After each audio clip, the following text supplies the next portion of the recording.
All right, shalom, everyone. This is Brother Ned, once again coming to you with a brief teaching here.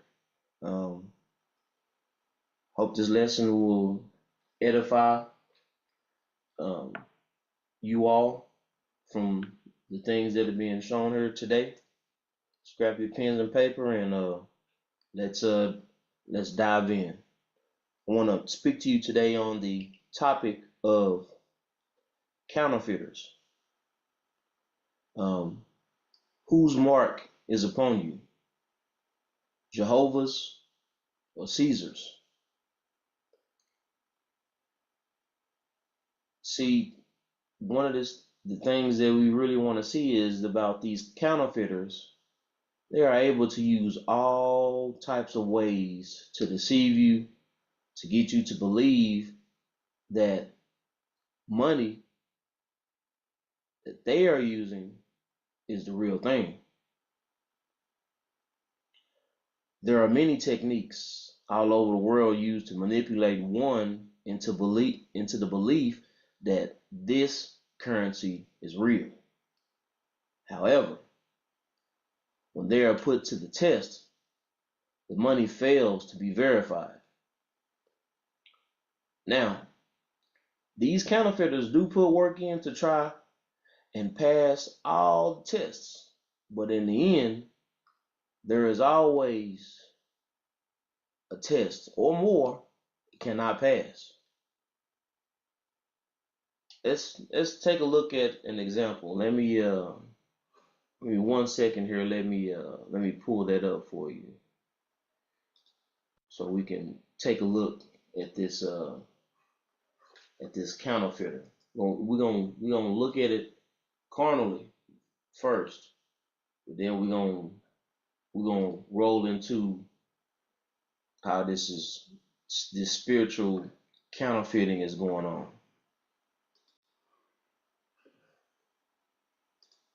My name's Jeff Turner.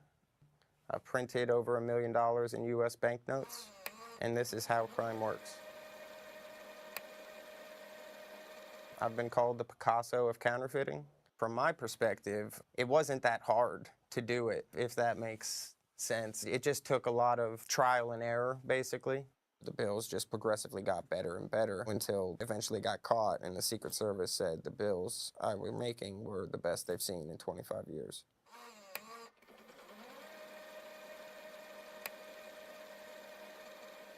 I started counterfeiting when I kind of found myself in a desperate financial situation. I wrecked a work truck, so I lost my job. And, you know, I had a newborn baby at home. The lease was up in our house. So I was just kind of, you know, in a desperate spot. I was just trying to think of some way to get my family back on their feet, you know. And counterfeiting just ended up being like the safest, easiest way. The majority of the money I printed was the 96 series $100 bill. I also counterfeited some of the 2013, the new blue notes, but really that was more of like a hobby for me, like just kind of a challenge. The longest process to start counterfeiting was making the digital files. I would say I spent 2 months of just editing these images. Really, Wikipedia has pretty high resolution photos in their stock, and I broke the image down to multiple layers. So I would have one image of just the background color. I'd jumble up the serial numbers. I knew I needed to find a real thin paper that was opaque enough to where you couldn't see the strip and watermark through the face of the bill. I went through rice paper, vellum paper, tracing paper, toilet paper, wrappers on toilet paper. I ended up finding that Bible paper was perfect. Bible paper glows a dull purple just like money does. I would acquire the Bible paper by going into like bookstores and just kind of taking out the blank pages. Inevitably, I ran out of bookstores in Knoxville.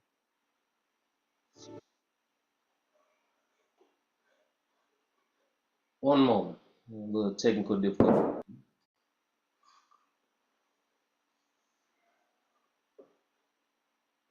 Just bear with me just one moment.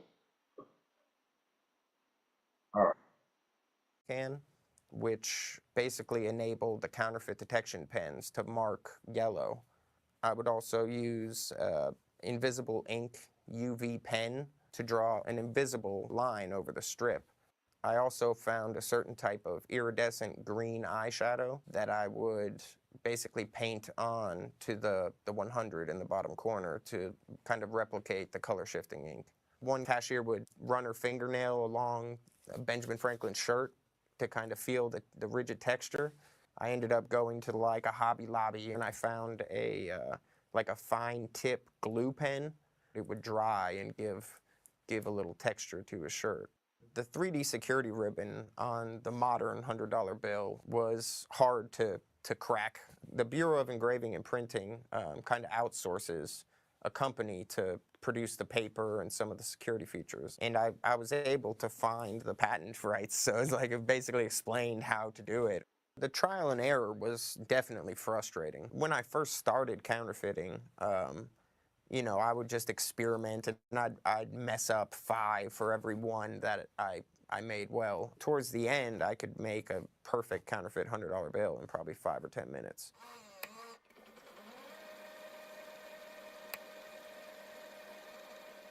I've had a few printers kind of break on me. Sometimes the paper would just get so jammed up. It's not so much noisy because I'm using digital printers, but the matte lacquer spray smells really bad. So a lot of times like maids at hotels would come into my room and thinking we're like huffing paint or like something, I'd have to say, oh, my wife spilled nail polish or, just make up these little lies. But eventually I rented a house and I had ventilation fans that would suck the matte lacquer out the window. So I could kind of spray the bills in front of this exhaust fan that it kind of sucked it out the window. There weren't really like big stockpiles of counterfeit money. I would try to like essentially launder the money every day. So I'd print maybe 2,000, 5,000 in the morning and early afternoon, and then I try to break all those bills before the end of the night.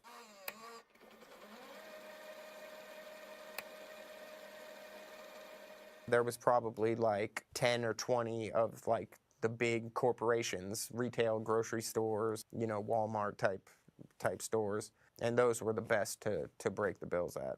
I also sold bills to people. 25 cents on the dollar was kind of the going rate. If I was breaking a bill in a store, I would try to go to female cashiers, and if I sent women in with the bills, I would tell them to go to male cashiers. When I would break a bill, I'd give them the exact coinage to kind of distract them a little bit.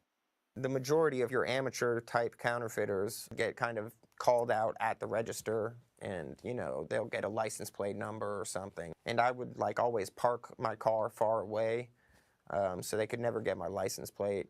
I steered away from self-checkout machines because they were just too hard to beat. And some of them even have like photographic software where it just analyzes like the microprinting and all that stuff.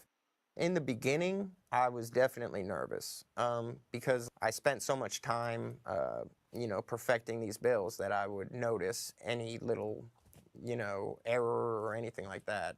I think I've got an attention to detail that most people probably don't have. And, the knowledge I have for the security features, I study extensively. There was a few times that I would go to the same grocery store and it turns out that the bills I'd spent last week, they found out about them. But really, most of the time, when a cashier, even if the cashier kind of knows it's fake, they usually give it back to you.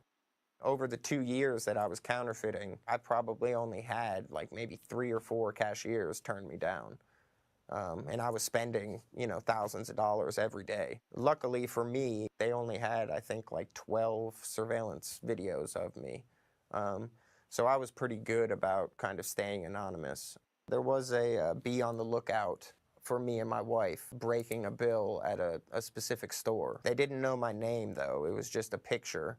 The Secret Service has the capability of kind of building cases on people, but as far as local police, I mean, they can't really do much about it,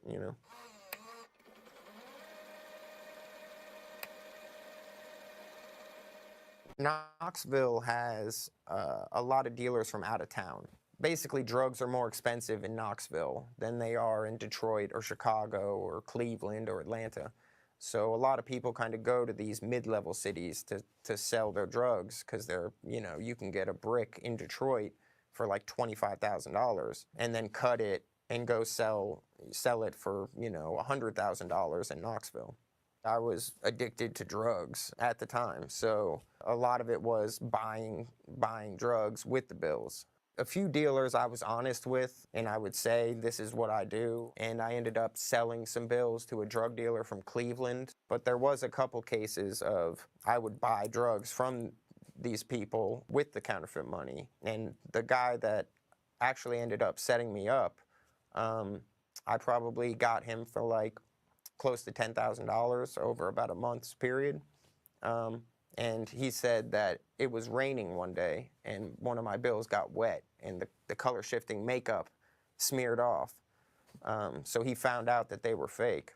He was just kind of impressed and, wanted to start buying them from me.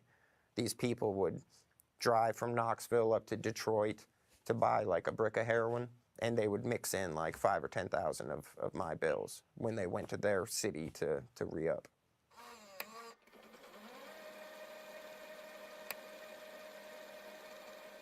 All different stores have their specific method of detecting counterfeit bills. And a lot of like the big retailers just use the counterfeit pens.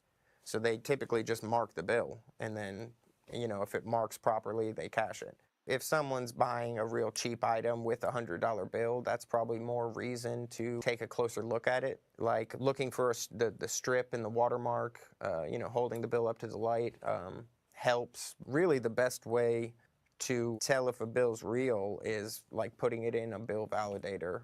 This is the more modern Blue Note $100 bill. If you hold the bill at a certain angle and shift it, the ink turns from a metallic green to a copper. It's used with magnetic ink. So if you fold the bill in half and set it on the table, you can actually lift it up with a neodymium magnet. There's enough magnetism to actually lift the bill up off the table. So some cashiers will scratch the shirt to feel a kind of rigid texture in the bill.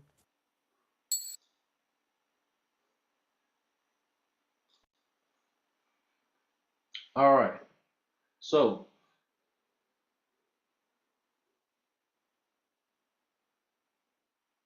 all right. So, just wanted to start off with that video to give this a really good visual of what's going on here. In the video, the counterfeiter kept finding ways to deceive. However, once exposed to the right test, in this case, water, the illusion was broken and the counterfeiter exposed bearing all lies, deceit, and trickery. So let's look at a few words. Uh-oh, 1 second.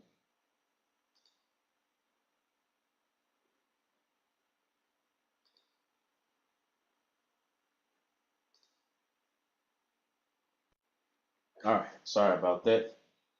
All right, let's take a look at a few words here. Counterfeit. Counterfeit is reprobate, false, forged, feigned. It's a bastard. It's a deceiver, fabricators, and self-righteous. A counterfeiter would consist of a sorcerer, a magician, and a witch. And then money. So how are we looking at this money? Money is value, wealth, in some cases a tribute, also riches and treasure. So let's keep in mind these couple of words here and how they're moving. We're gonna pick it up at Wisdom of Solomon chapter 2, verse 1 through 16. Okay, so it says, "For the ungodly said, reasoning with themselves, but not aright. Our life is short and tedious, and in death of a man there is no remedy. Neither was there any man known to have returned from the grave. For we are born at all adventure, and we shall be hereafter as though we had never been. For the breath in our nostrils is as smoke, and a little spark in the moving of our heart." Okay. Verse 2. For we are born, verse 3. Which are being extinguished in our body shall be turned into ashes, and our spirit shall vanish as the soft air. And our name, our way, shall be forgotten in time, and no man shall have our works in remembrance. And our life shall pass away as the trace of a cloud, and shall be dispersed as mist that is driven away with beams of the sun. Okay? And overcome with the heat thereof. For our time is a very shadow that passeth away. See, their time is a shadow that passeth away, and after our end there is no returning, for it is fast sealed, so that no man cometh again. Verse 6, key verse, says, "Come on, therefore, let us enjoy the good things that are present, and let us speedily use the creatures like as in youth." They already telling you what the deal is. Okay? Verse 7.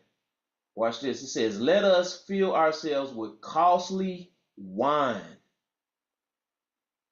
This faith, this belief, a devotion, this confidence, a blessing. Well, what kind of blessing? Because it ain't talking about the one that come from the Most High. It says, "And ointments, comforts." They already telling us they got their own agenda in mind. Okay? It says, "And let no flower of the spring pass by us." And let none of us go without his part of our voluptuousness. Let us leave tokens of our joyfulness in every place, for this is our portion, and our lot is this. So they letting you know this how they rolling all the way. They not they, they gonna roll their way doing whatever they feel like they want to do. Okay? They say this is our portion, and that's their lot. It says, let us oppress the poor righteous man, let us not spare the widow, nor reference the ancient gray hairs of the aged. It says, let our strength be the law of justice. For that which is feeble is found to be nothing worth. Verse 12, therefore let us lie in wait for the righteous. So they telling you they trying to get you with the trick bag. They waiting on it. Okay? It says, because he is not for our turn. He is clean contrary to our doings. He upbraideth us with our offending the law. Now see, they're offending the law that's righteous. They have their own law up here. They telling you they know what's going on. And objected to our infamy and transgressings of our education. Verse 13, he professes to have the knowledge of God, see? And he calleth himself the child of the Lord. He was made to reprove our thoughts. So they ain't trying to deal, they know which ones not to deal with. See, watch, it says 15, he is grievous unto us, even to behold, to remember, for his life is not like other men's. His ways of other fashion, not the same fashion that they have. We are esteemed of him as counterfeits. There it is. He that abstaineth from our ways as from filthiness, he pronounceth the end of the just to be blessed, and maketh his boast that God is his Father. So we can see that these ungodly counterfeiters, they walk not in the way of Jehovah, separating themselves and others through their own imagination, lusts, and iniquities. They oppress the poor, those who lack knowledge, and the widow, those who are afflicted and humbled. But they the ones that's doing afflicted. They hearken not unto wisdom and authority of Jehovah. So these counterfeiters, we have been such. We have oppressed. We have afflicted. We can't continue in that. Let's take a deeper look here to get some more information. We're gonna go over to Zephaniah chapter 3, verse 1. Pick it up all the way down to 4. It says, woe unto her that is filthy and polluted, to the oppressing city, these people, us. It says, she obeyed not the voice. She received not correction. She trusted not in the Lord. She drew not near to her God. Her princes within her are roaring lions. Her prophets are light and treacherous persons. Her priests have polluted the sanctuary. They have done violence to the law. See right here in verse 3, it says her judges are evening wolves. What are these wolves? These false prophets. Wild man. Male and female. They're savage. They're beasts of prey. So these teachers, that's what they're teaching. Falsities. They're savage, preying on the poor, making widows. Okay, let's get a little more information over here at Ezekiel chapter 22. We're gonna pick it up at verse 29. We're gonna read down to 25. Read down to verse 29. It says, "There is a conspiracy for prophets in the midst thereof, like a roaring lion, ravening the prey." The ravening. Let's see, ravening. They're desperate. They're in crisis. They're feeding greedily, destroying, bringing desolation, ruin, and terror, which is affliction and vexation. This ravening, the prey, okay, says they have devoured souls. They have taken the treasure and precious things, and they have made her many widows in the midst thereof. See? Her priests have violated my law and have profaned my holy things. They have put no difference between the holy and the profane, the separated and the profane, the vanity, the emptiness. Neither have they showed difference between between the unclean and the clean, and have hid their eyes, their understanding, for my Sabbaths. And I am profaned among them. Her princesses in the midst thereof are like wolves. There it is again, ravening the prey, to shed blood, them lifestyles, and to destroy souls, to get dishonest gain. And her prophets have daubed them with untempered mortar, seeing vanity and divining lies unto them, saying, "Thus saith the Creator God, when the Spirit of God hath not spoken."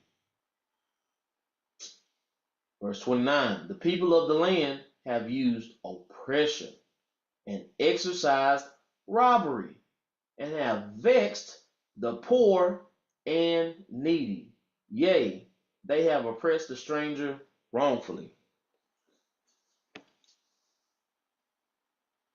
We got a big issue here, y'all. Being counterfeit, fake, forging all of this, oppressing folks. We gotta get ourselves together. We're gonna pick it up a little more information here at Habakkuk chapter 1. We're gonna pick it up at verse 7, read down to verse 9. It says, "They are terrible and dreadful. Their judgment, their doctrines and teachings, and their dignity shall proceed of themselves. Their horses," again, their doctrines, "also are swifter than the leopards, and more fierce than the evening wolves. And their horsemen, the teachers of the doctrine, shall spread themselves, and their horsemen shall come from far, and they shall fly as the eagle that hasteth to eat." So they shall fly, they shall ascend, they shall appear as comparison, the eagle that hasteth to eat. See, eagles as the bird have high metabolic rates. So they require frequent meals to sustain their energy levels. Finding enough food is crucial for their survival. Just like this counterfeiter, they got to continue to counterfeit and do all of these things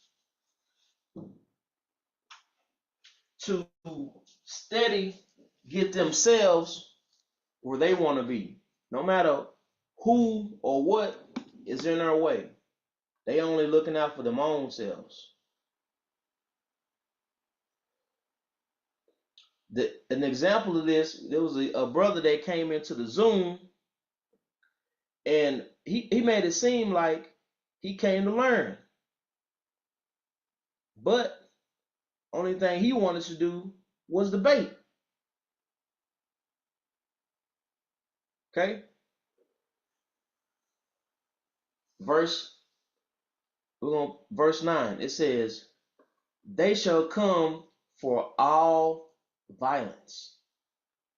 Their faces shall sup up as the east wind, and they shall gather the captivity as the sand.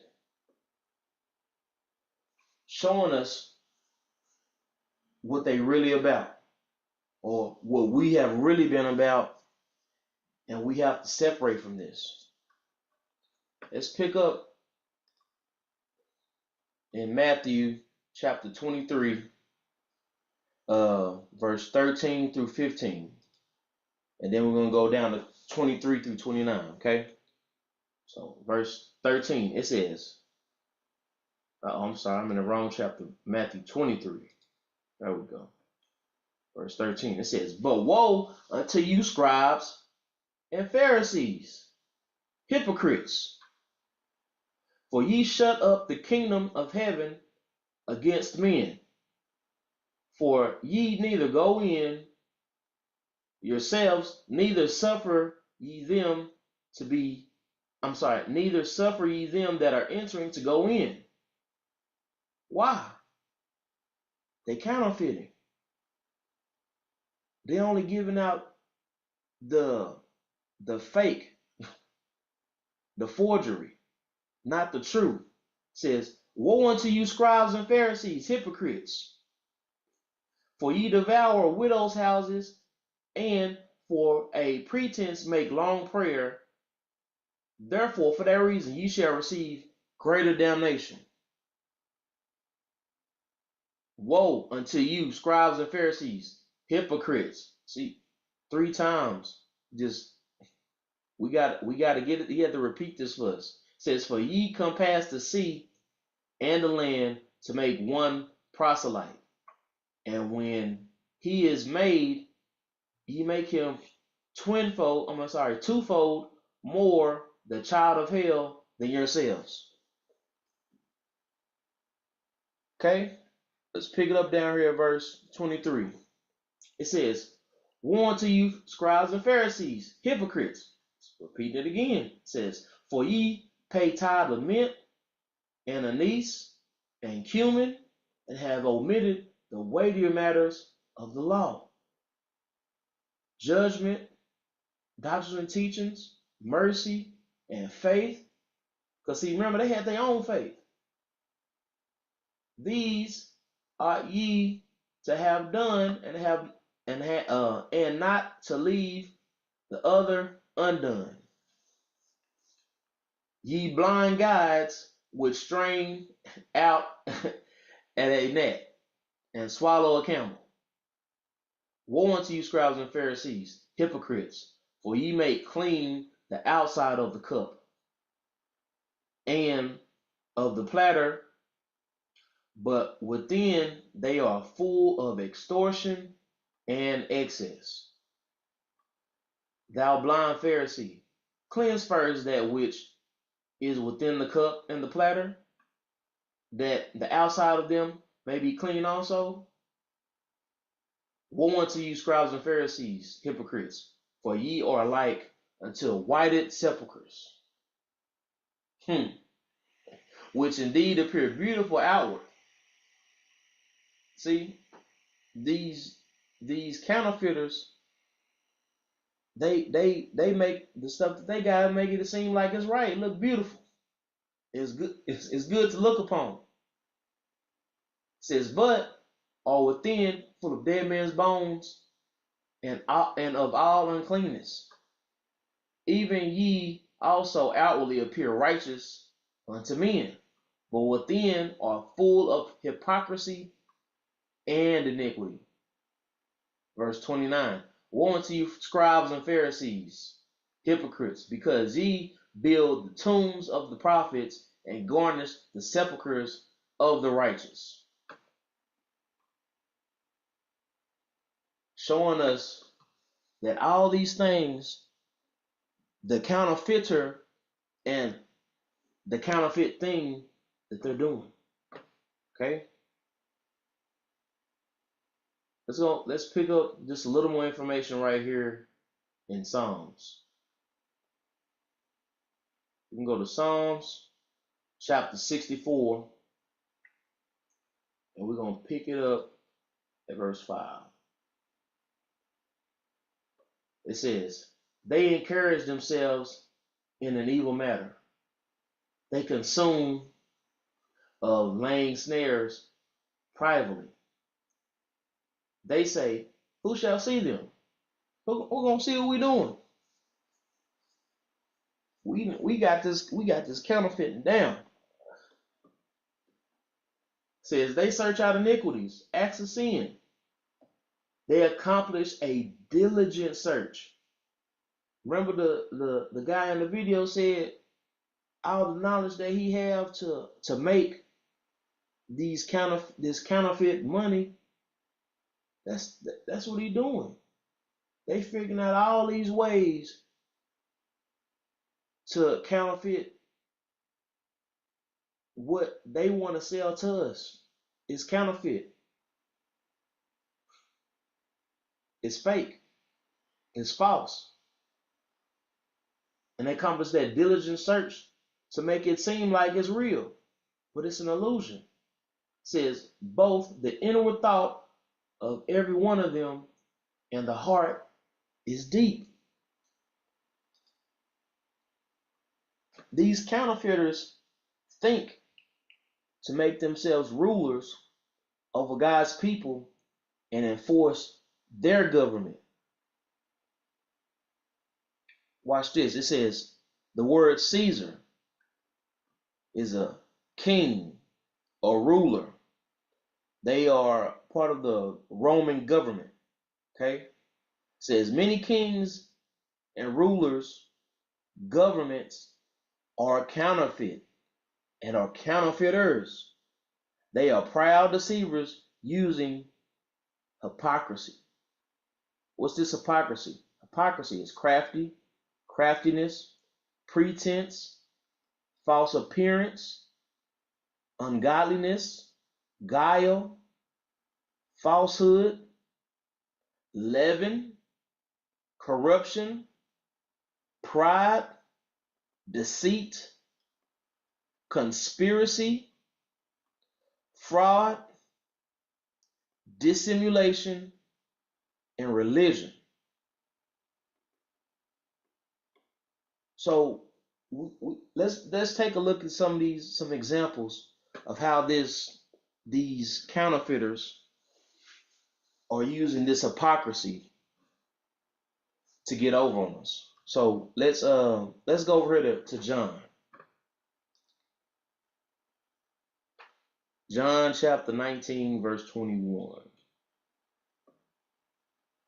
Sorry, right here. John 19, 21. I'm sorry, John 19, we're going to read down from 19 to 21. It says, and Pilate wrote a title and put it on the cross. And the writing was Jesus of Nazareth, the King of the Jews. This title then read many of the Jews. They weren't really Jews. They weren't followers of Christ. It says, for the place where Jesus was crucified was nigh to the city, and it was written in Hebrew and Greek and Latin. Now watch this, verse 21 says, then said the chief priests of the Jews to Pilate, said, write not the King of the Jews. Why would he say that? It says, but that he said, I am the king of the Jews. This chief priest, he said, I'm the king, I'm the ruler. They under my government. I'm ruling over here.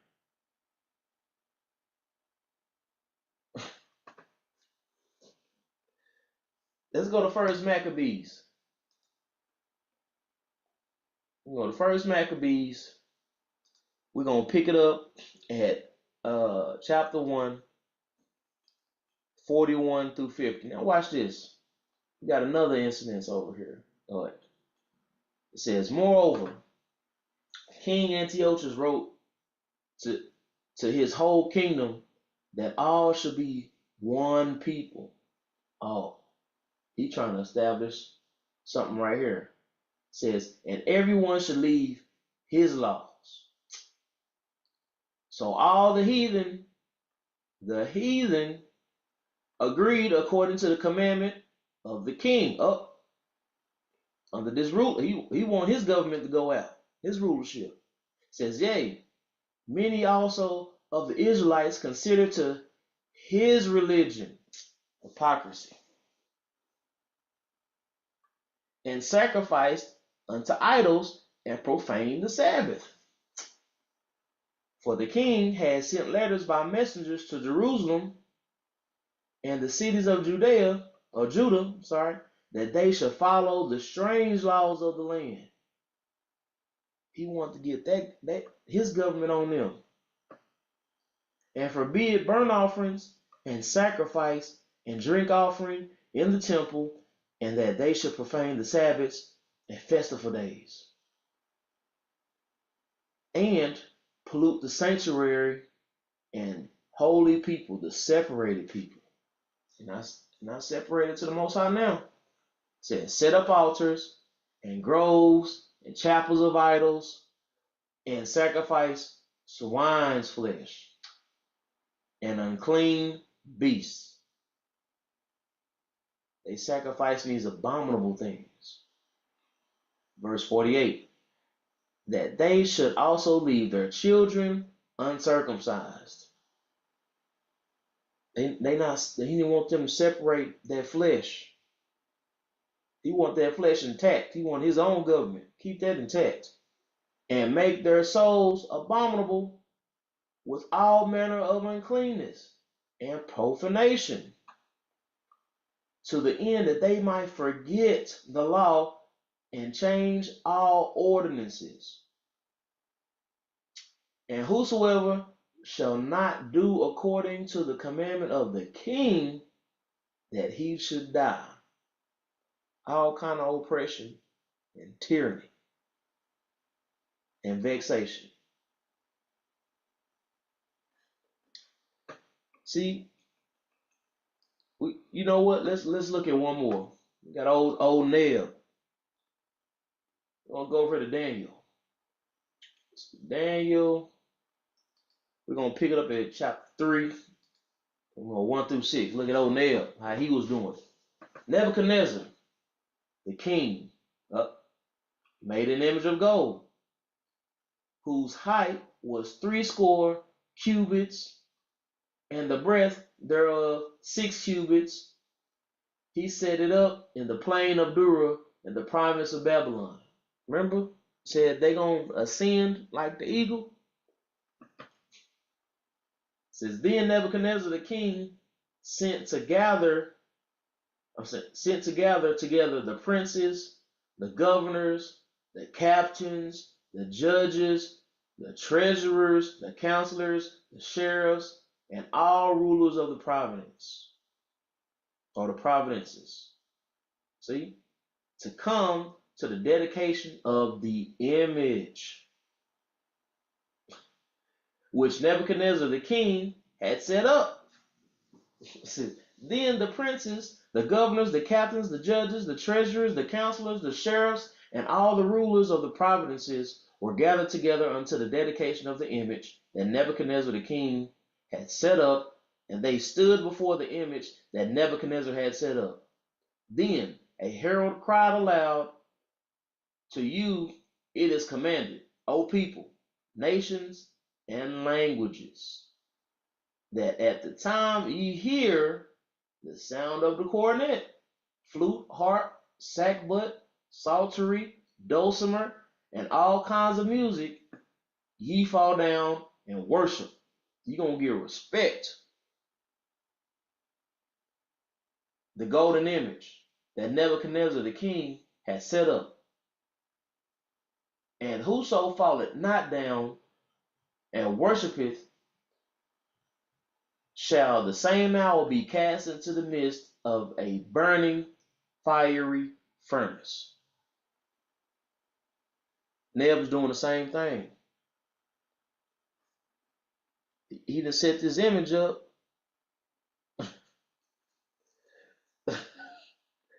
Just I tell you what, we're gonna read on down a little bit. We're gonna read on down quite a bit here. Let's keep going. It says, therefore, at that time when all people heard the sound of the cornet, the flute, the harp, the sackbut, psaltery, and all kinds of music, all the people, the nations, and languages fell down and worshipped the golden image that Nebuchadnezzar the king had set up. Wherefore, at that time the Chaldeans came near, accused the Jews. They spake and said to the king Nebuchadnezzar, O king, live forever.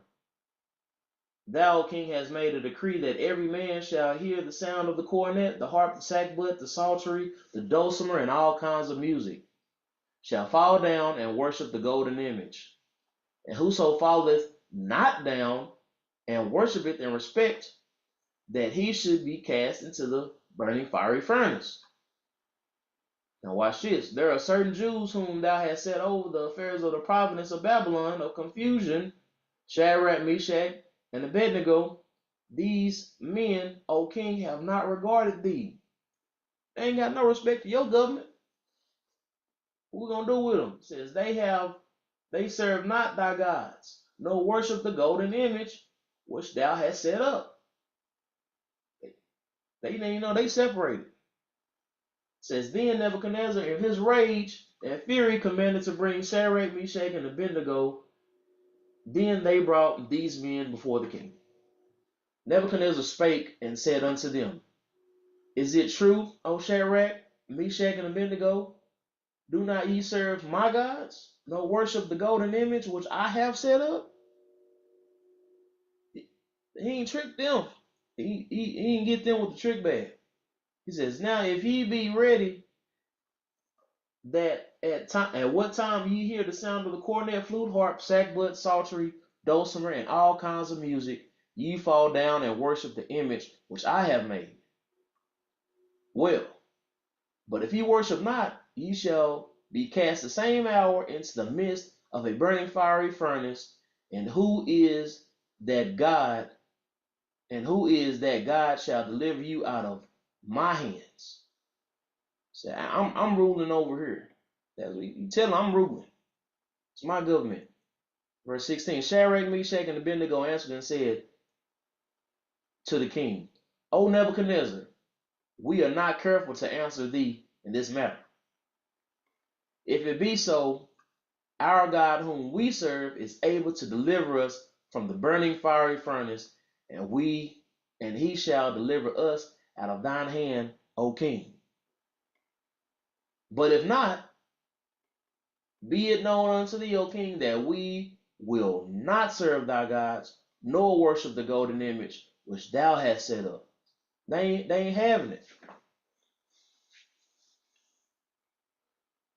Says, then Nebuchadnezzar, full of fury, and from his visage was changed against Shadrach, Meshach, and Abednego. Therefore he spake and commanded that they should heat the furnace 7 times more hotter than it was to be heat. He said, I'm finna put y'all through. Since y'all wanna act up, I got something for you. And he commanded the most mighty men that were in his army to bind Shadrach, Meshach, and Abednego and cast them into the burning fiery furnace. He thought he had them. Then these men were bound in their coats their hosen and their hats and their garments, and were cast into the midst of the burning fiery furnace. Therefore, for that reason, because the king's commandment was urgent, the furnace exceeding hot, the flame of the fire slew those men that took Shadrach, Meshach, and Abednego. Wait a minute. These folks that was under the government got by the fire that was supposed to take out the ones holding to the truth. Let's keep going. And these three men, Shadrach, Meshach, and Abednego, fell down, bound into the midst of the burning fiery furnace. Then Nebuchadnezzar the king was astonished, and rose up with haste, and spake and said unto his counselors, Did we not cast 3 men in the midst of this fire? They answered and said unto the king, True, O king. He answered and said, Lo, I see 4 men loose, walking in the midst of the fire, and they have no hurt, and the form of the 4th is like the Son of God. Then Nebuchadnezzar came near to the mouth of the burning fiery furnace, and spake and said, Shadrach, Meshach, and Abednego, ye servants of the Most High God, come forth hither. Then Shadrach, Meshach, and Abednego came forth of the midst of the fire, and the princes and the governors and the captains and the king's counselors being gathered together saw these men, upon whose bodies the fire had no power. So, nor was the hair of their heads singed, neither their coats changed, nor a smell of fire had passed on them. They didn't get got by the counterfeiter. That's how we supposed to be. We got to be holding to that truth. We got to put everything to the test.